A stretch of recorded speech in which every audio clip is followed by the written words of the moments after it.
ప్రభుత్వం మంట కలుస్తుంది. కన్న కూతురునే కాటేసే రోజులు వచ్చాయి.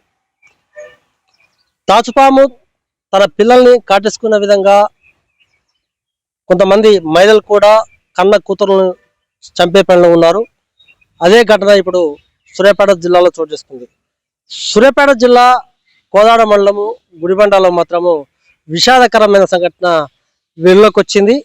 ఒక పసికందు చెట్ల పొదల్లో ఏడుస్తూ తల్లి పాల కోసం ఆరాటిస్తూ ఏడుస్తున్న క్రమంలో కొంతమంది స్థానికులు చూసి వెంటనే సంబంధిత అధికారులకు పోలీసులకు ఫోన్ చేయగానే సంబంధిత అధికారులు పోలీసులు ఉటావుట్న వచ్చి ఆ పాపను కాపాడిన సంఘటన ప్రజలని అందరినీ కూడా కంటతడి పెట్టి చెప్పవచ్చు.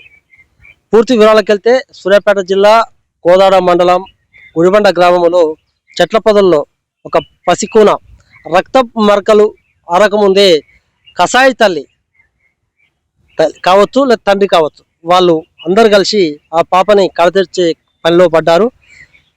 24 గంటలు గడవక ముందే ఆ పాపని చెట్ల పొదలో వేసిన సంఘటన చూస్తున్నాం మనము.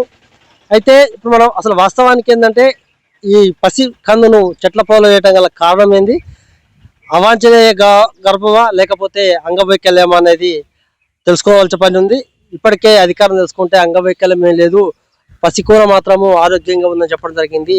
ఏది ఏమైనా కూడా అసలు ఈ దుర్ఘటన చూస్తే మాత్రము మహిళా లోకం కూడా తలదించుకునే వార్త ఇది. ఎందుకంటే కొంతమంది మహిళలు, అందరు కాదు, కొంతమంది మాతృమూర్తులు మాత్రము ఇలాంటి సంఘటన పాల్పడుతున్నారు. ఎందుకంటే 9 నెలలు తన కడుపులో పాపని సాది చివరకు ఒక కంప చెట్లలో వేస్తున్నారంటే ఎలాంటి దుస్థితికి తల్లిదండ్రులు వస్తున్నారో మనం అర్థం చేసుకోవాల్సిన అవసరం ఉంది. ఇప్పటికే జిల్లా కలెక్టర్ గారు దీని మీద అనేక కార్యక్రమాలు చెప్పడం జరిగింది. అయినా కూడా తల్లిదండ్రులు మాత్రం మారట్లేదు. మనం దీన్ని 2 విధాలు చూడాల్సిన అవసరం ఉంది. ఇది అవాంఛనీయ గర్భం లేకపోతే ఇప్పటికే ఆ కన్న తల్లిదండ్రులకు ఆడపిల్లల నుండి 3వ గర్భం కూడా మళ్ళీ ఆడపిల్ల పుట్టడంతోనే చెట్ల పొదలు వేసారని అర్థం కావట్లేదు. ఏది ఏమైనా కూడా తన కన్న పిల్లల్ని చెట్ల పొదలు వేయడం మాత్రము సిగ్గుచాటు చెప్పొచ్చు. ఎందుకంటే 2 కాదు 3 అయినా కూడా కన్న తల్లిదండ్రులు కష్టం చేసినా కూడా చదువుకోవాలి తప్ప కంప చెట్లలో వేస్తే మాత్రము పరిస్థితి బాగుంటుందని కూడా కొంతమంది తల్లులు మాట్లాడుకుంటున్నారు. ఏదేమైనా కూడా 24 గంటలు కాకముందే కన్న బిడ్డని కంప చెట్లలో వేస్తే అప్పటికి ఇంకా కుక్కలో పందులో పిల్లని ఎక్కడ కూడా ఇబ్బంది లేకుండా ఉన్న దుస్థితి మనకు కనపడుతుంది. ఒకవేళ కుక్కలో పందులో చూస్తే మాత్రము ఆ పసి ప్రాణము గాల్లో కలిసిపోయేది. ఏదేమైనా కూడా ఇప్పుడు మనం తెలుసుకున్నాం. ఇప్పుడే అక్కడ ఉన్నటువంటి కోదాడ సిడిపిఓ గారిని కూడా క్యూరియస్ వివరణ అడగడం జరిగింది.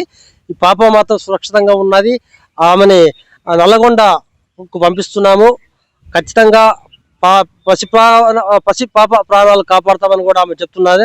ఆమె ఒకటే చెప్తున్నారు, ఎందుకంటే అక్కడ ఉన్నటువంటి అధికారులు కావచ్చు లేకపోతే అక్కడ ఉన్నటువంటి ఆశాలను కూడా వివరణ తెలుసుకుంటున్నాము. ఆ పరిధిలో ఉన్నటువంటి ఎవరైనా గర్భం దాల్చారా, గర్భం దాలిస్తే వాళ్ళ వివరాలను కూడా రాబట్టే పనిలో ఇటు అధికారులు ఉన్నారు, ఇటు పోలీసులు కూడా ఉన్నారు. ఏదేమైనా కూడా ఆ పసి ప్రాణం బతకడం జీవించడం అనేది అందరూ కూడా ఆనందం వ్యక్తం చేస్తున్నారు.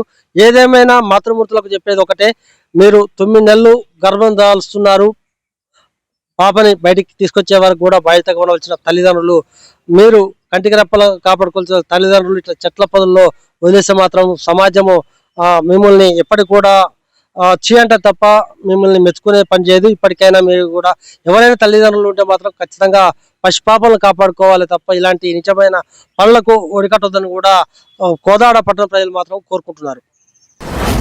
మీ వ్యాపారం అభివృద్ధి కావాలని కోరుకుంటున్నారా? అయితే వెంటనే క్యూనస్ ని సంప్రదించండి. Schools, colleges, banks, shops, office promotions, land promotions, political promotions, restaurant promotions, hospital promotions, పుట్టినరోజు వేడుకలు, శుభకార్యాలు, వ్యాపారాలు ఏవైనా, సందర్భం ఏదైనా ఇప్పుడే క్యూనస్ ద్వారా తెలియజేయండి. మీ వ్యాపారాన్ని అభివృద్ధి చేసుకోండి.